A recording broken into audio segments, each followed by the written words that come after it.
Welcome back everybody to Anri's Way, named after the first king of Altea and Marth's ancestor. Anri's Way is a grueling path inhospitable to humans, located in the far north. There's Desert Hell, Actual Hell, Frozen Hell, and then Goto's house, the Ice Dragon's temple.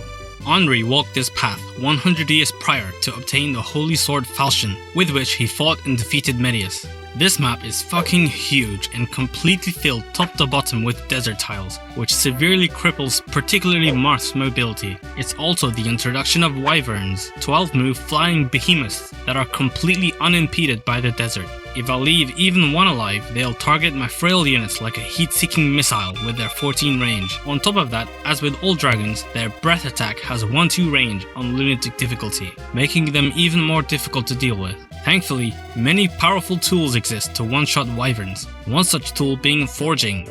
I forge +5 might onto the dragon pike, so that all of my lance users can achieve one-hit KOs on wyverns. I have 5 flyers, including a freshly promoted Luke.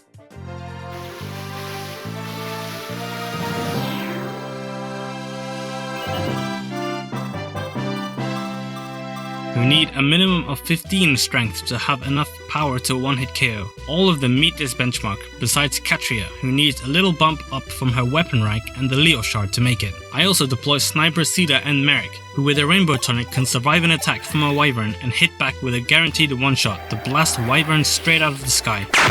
On turn 1 I move Merrick in range of a wyvern and he gets almost one shot, but he returns a one-hit KO in return. The enemies on foot reach your team very slowly, so they're almost a non-issue compared to the dragons. Chris needs the Scorpio shard and a rainbow tonic boost to double the wyverns as a Draconite, after which he needs only Sida's help to rout the entire right side. I have him fight with a hand axe and steel axe as much as possible to work on his X rank, as having a Haute Claire user in the late game is very good to have. The other flyers pass around the forged dragon pike to score crucial KOs. Wyverns at the very least don't hit very hard, so they're not too painful to lure in. Dragon kills also award a huge amount of XP, so Merrick in particular grows very quickly. Meanwhile,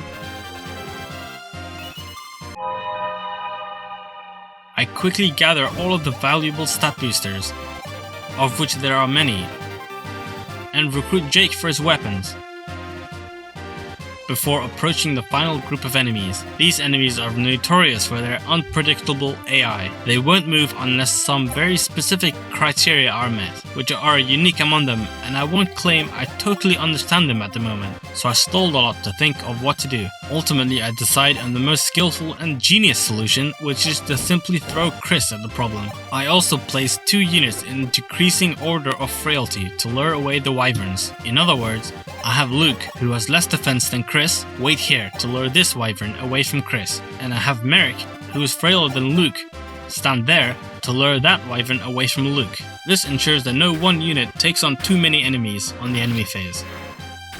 Chris takes such little damage from the Master Sword Swordmaster that even being crit doesn't matter, so he's a very reliable answer to an otherwise troublesome enemy type.